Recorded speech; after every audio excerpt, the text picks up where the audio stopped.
esports space, including they're the owners of the Houston Outlaws team, one of the teams I had the pleasure of commentating and hosting during the Overwatch League over the first 2 years. It's their third year, and today Lori Burgess is here to tell us all about the group.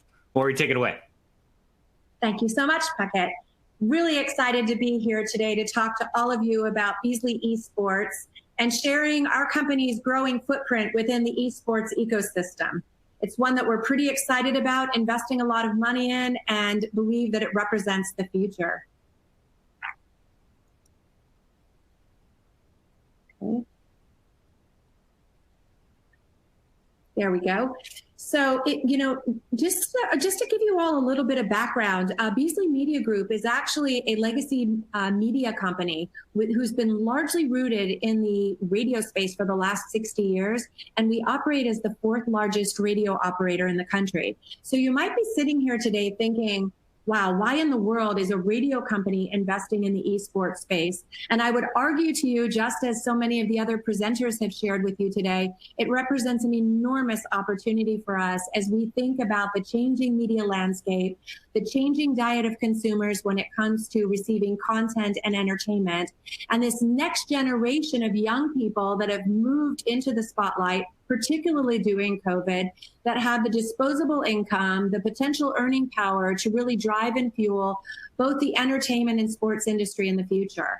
And so we have really started to work to diversify our company and to recalibrate our content offerings so that we can very much appeal to the next generation consumer. So today I'm going to run you through a little bit of information about our Checkpoint XP content brand, which really covers the news and the opinions of the entire gaming industry. Checkpoint on Campus, which has a real strong position and growing position within the hot collegiate space. And then, of course, the Houston Outlaws. It's like the pinnacle of where it's all at with our professional esports Overwatch team. We contend we now as a company, as a media company, have enough of a footprint in different segments of the industry to really understand it. And moreover, to think about how to better leverage it, leverage the influence that, the popularity of our content makers, our experts, our players, our teams actually have. In fact, I'd like to show you a video right here to give you a real sense for what we're talking about.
I hope that gives you a little bit of a sense of how we're thinking about our company and the role that we're playing within the esports arena.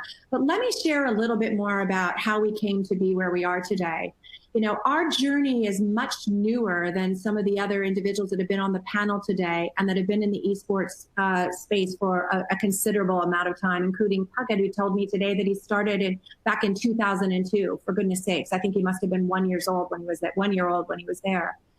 But what's really interesting for us is that, we purchased the Checkpoint brand back in September of 2018. And from that point on, our investment and our focus on esports continue to grow as we, again, really have attempted to lay the groundwork for a different type of consumer experience for the future for our company.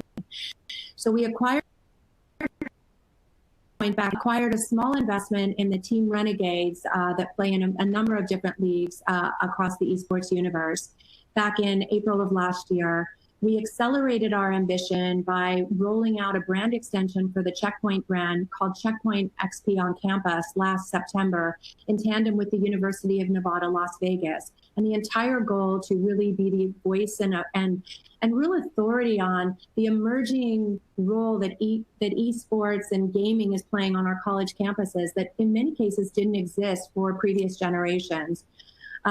Above and beyond that, we took a real leap of faith and invested in the Overwatch team, the Houston Outlaws, last November, and literally buckled in and have been moving fast and furious with that brand acquisition. And then last but not least, this past winter, we added a really cool effort to over 30 of our radio station sites and incorporated esports and video content on those sites. We found that we have a ton of DJs that are actually quite passionate about gaming and esports, and certainly the Scarborough data shows that their audiences are as well. So we've really started to shift what I would consider to be a legacy business into a very non-traditional, or essentially the sports entertainment category of the future. And we're excited about that. And then last, in following with Wim's presentation but a minute ago, we forged a very strong content and marketing partnership relationship with World Gaming Network and the Collegiate Star Leagues, now to add semi-pro, amateur, and collegiate competition and tournament play to our arsenal of offerings that we are collectively as a group taking to market to get major partners and brands excited about all that we can do for them. You might be sitting here wondering, well, why? I mean, why esports? Certainly it's a younger market, but it's not necessarily something that our core competency as radio operators were in. And I would say to you, first and foremost, in a way, we were in the similar space. You know, just as we have with our teams of players for the Houston Outlaws, you know, we're used to having a radio operation that has programmers, DJs, talent, if you will, connecting with fans, connecting with consumers. And we see esports to be very much something similarly set up. The real difference being that in the esports space, as many of you have already we've been talking about here today, is the aptitude from consumers.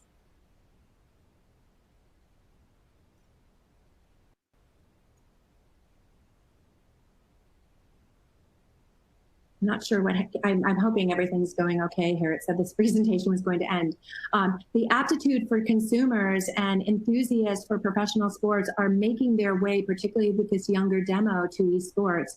And we're starting to realize that esports is capturing more attention from consumers and fans than literally the traditional and iconic leagues that have historically owned the fan experience, like Major League Baseball, like the NBA, etc. So we're particularly excited about the potential that esports leagues offer us, particularly in reaching that 18 to 34-year-old consumer.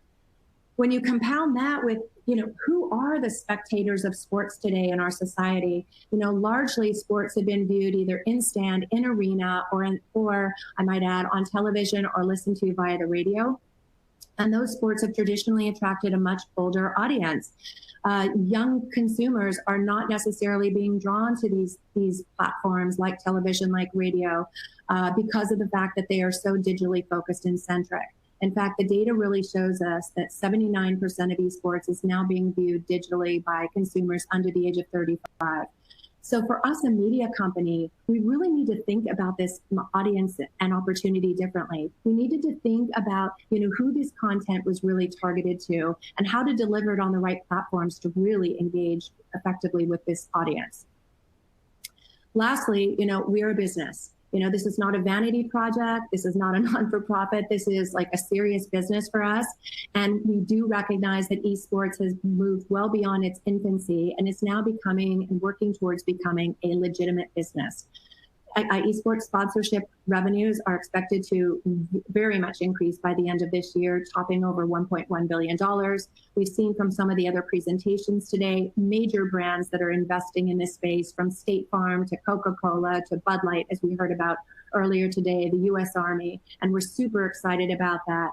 The companies that we are seeing that are most interested in esports are those that have already pivoted their business, that have recognized that the consumer of tomorrow needs to be courted today, that brand loyalties begin at a young age, and that this particular younger demo is starting to take the reins of our economy and are going to have a tremendous amount of money to spend on products and services that they believe are authentic and represent something that is important and values that are important to them.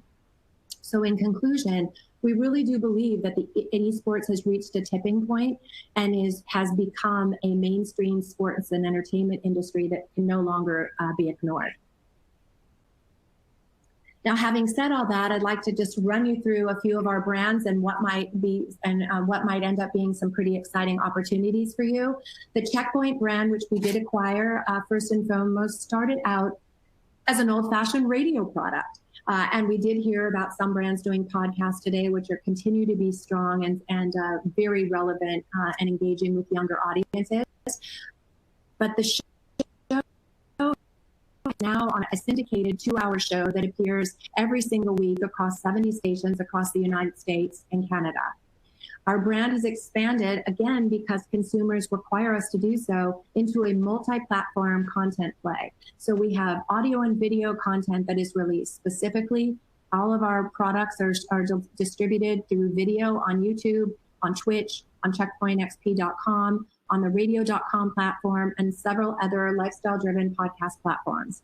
The whole goal of what we're trying to do with Checkpoint XP is to serve as an authoritative voice, a voice that covers the news, the opinions, and captures the excitement and the passions and the different kinds of excitement around many of the different games, the publishers, the players, the teams, the developers that are heavily invested in this particular space.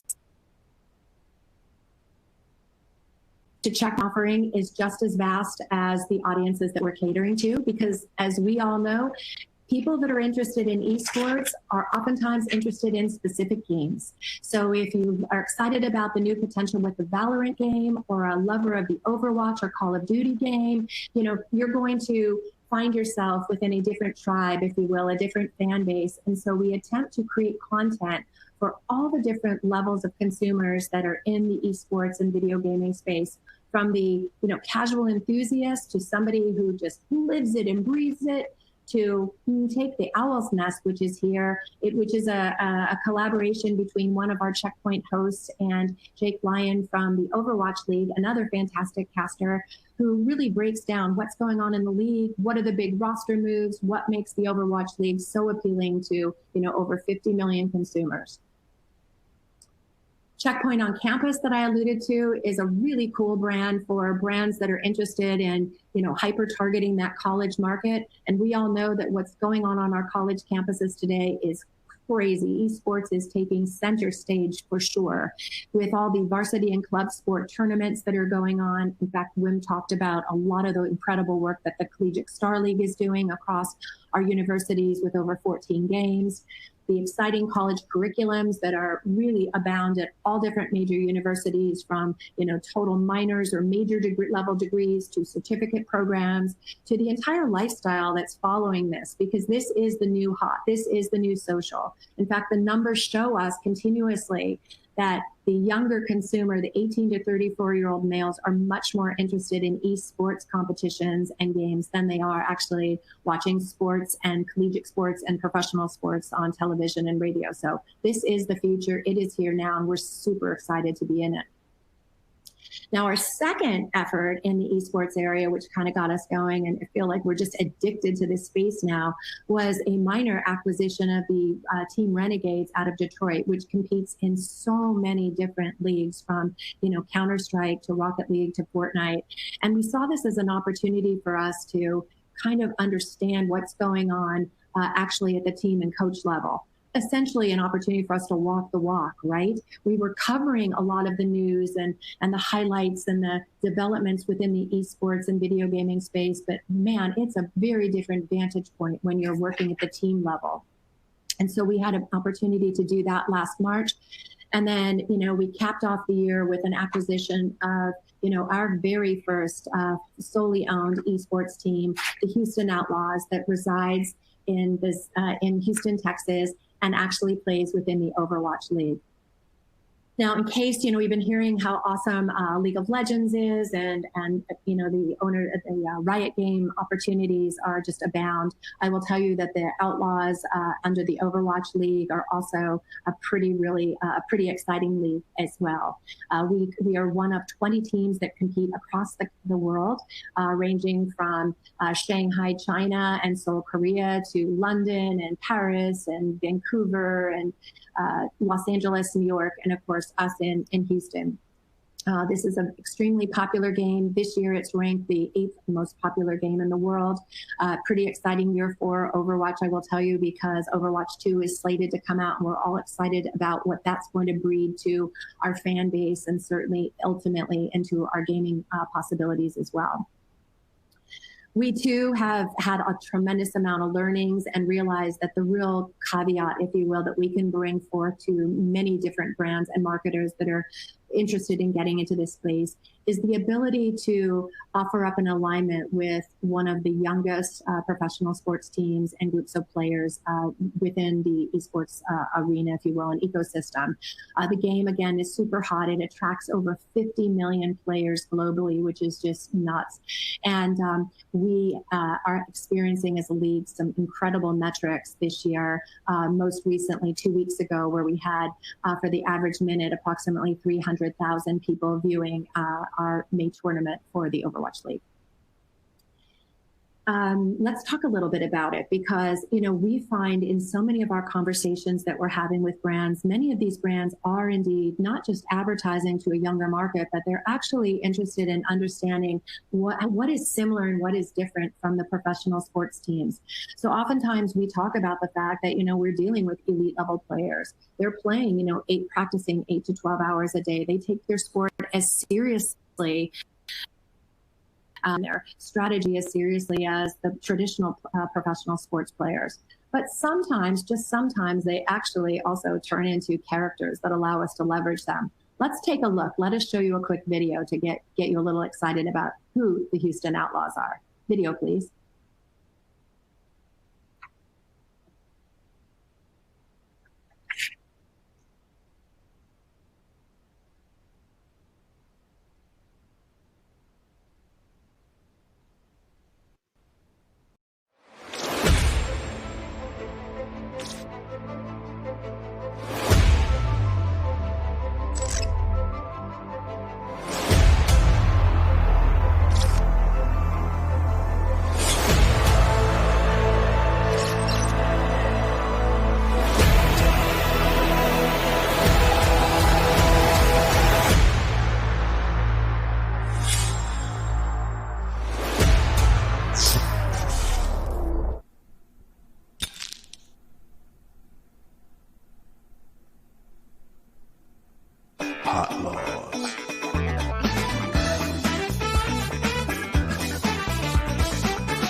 Yeah.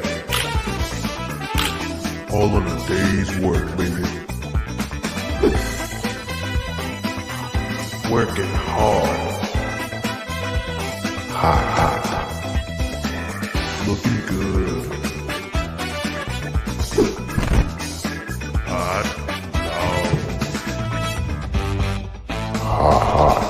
Hot lows.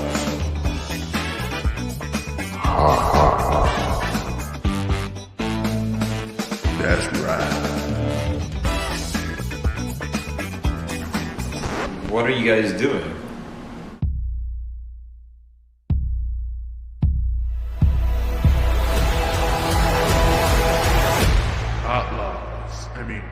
Houston Outlaws.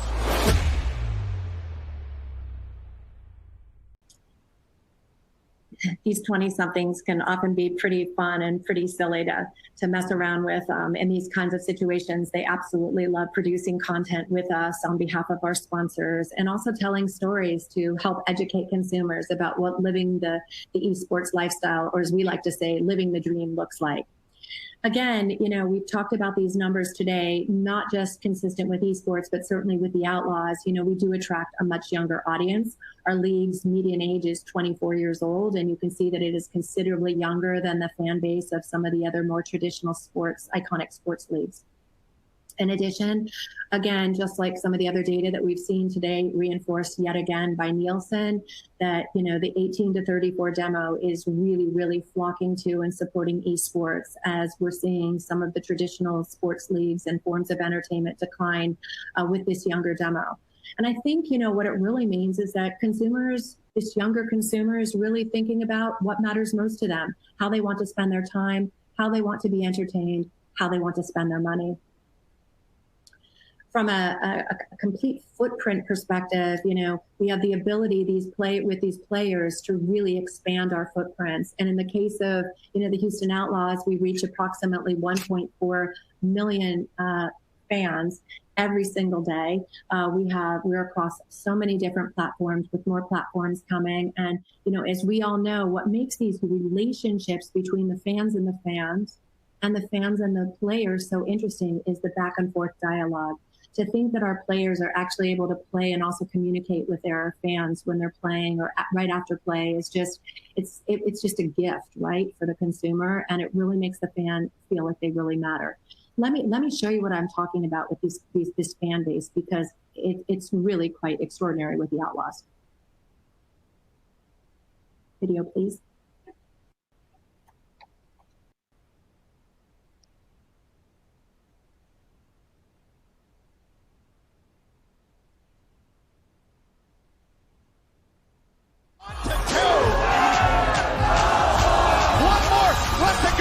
Jones comes back in with a seismic slam, the ball from Neko finds the doofus, and they glide forward into victory.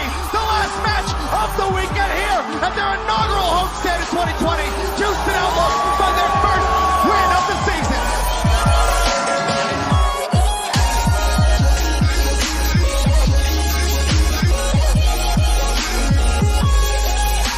This energy is like next level. We can feel it. You guys helped us so much.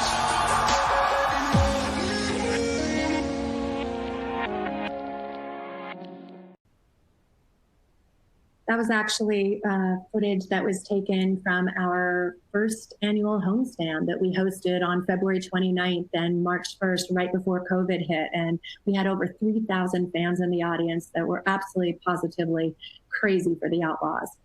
But, it makes for a really exciting content opportunity for us, because just as we've discussed with some of the other brands today, there's just an infinite number of possibilities that we can deploy on behalf of brands that want to align with our team, with the sport, with the excitement that comes with it. So it's everything from logo and IP opportunities and jersey placements on, that afford a tremendous amount of visibility, to digital branding opportunities. Player and guests are becoming very virtual right now for obvious reasons. Social media and video content is truly our lifeblood because of our huge footprints within and number of impressions that we deliver within the space. And then we also have events. In fact, events have gone from being on, live and in-person events to online events, with the Outlaws now playing virtually every single weekend against other teams within the Overwatch League. And it's a really, really an awesome way for us to continue to connect with our fans. Last thing that I wanted to talk today about is, where do brands really fit into all this? We've got all these amazing assets, but what do you do with them? So, we've talked about it. Content is a really big deal. Leveraging content, integrating a brand into a player or our Checkpoint team's lives, talking about the relevancy of the product placement, product integration that's organic. We, with the Outlaws, make sure that we don't bring in any sponsors that our team isn't comfortable with, because we want them to feel that if they're being worked into content, these brands they're valued, they're best in class, if you will. So we have a wide variety of different content experiences, ranging from sponsored and branded content and commercials to tutorials that we do for our partners at GameStop, to social media campaigns and audience extension efforts. Or, I've got this signified here for you in red. I want to draw attention to the fact that during COVID, we teamed up with our friends from the Dallas Fuel and created what we called the Lone Star Challenge, which in essence became a 3-part television docuseries, think Hard Knocks, but it was all about esports and getting to know the players of the Outlaws and the Dallas Fuel. It was an opportunity that also included 3 different competitive competitions that the league supported us with and endorsed. So we broadcast a total of 6 events during the month of May. It was an absolutely insane month, I will tell you. We were fortunate enough to bring in fantastic sponsors like our presenting sponsor, Samsung, who actually created the game trophy for us. And this is our first annual Lone Star Challenge, and we hope there will be many more. We were delighted by the support that we received from YouTube, from our television partners, from the league, and we look forward to a bigger 2021. Last, what I'd like to do is just wrap up today by showing you some of the other assets that are available as well. So, if some of our partners are not just doing content with us, they're doing sweepstakes, they're doing all sorts of contests, they're doing a ton of different social media kind of daily messages with us, etc. But we have others that are actually sponsoring our studios. We have a sponsor for our new content studio here with the Outlaws. There are gaming rights and naming rights that are available as well. In addition, events are a huge, huge component to what we're doing, and we are exploring some pretty innovative stuff within the event space in order to host really compelling watch parties and meet and greets and chalk talk panels, if you will. There's just a ton of different opportunities that we can make available to our clients. I'd like to wrap up by just saying that, at the end of the day, and I think that the last presentation was quite great, when, Twitch was talking about, what are the things that you've learned? I think the thing that we have learned is that this is Gen Y and Gen Z's moment. COVID has really pushed esports and video gaming to a whole nother level. And this is a moment for all of us that are in the industry and all of the brands that are really trying to find their way to a really successful and highly impactful way to reach consumers of the future, to start engaging with them now. Kids today are being brought up playing video games at a really, really young age. And it provides a huge opportunity for everybody to really covet this hard to reach demo, this highly affluent audience that is willing to spend on what they think matters most. It is a wonderful diversification effort. It brings the world together. There are very few sports like video games and esports that are being played around the world and being viewed simultaneously around the world at one time. So we as a company are extremely enthusiastic about what the future holds for esports. We do see it as the entertainment driver for the digital generation. We are thrilled to be a part of it, and we would love to invite all of you along for the ride with us. Please reach out to us. We're happy to work with you directly from our Checkpoint brands, the Houston Outlaws, and most certainly alongside our friends with Collegiate Star League and World Gaming Network. Thank you.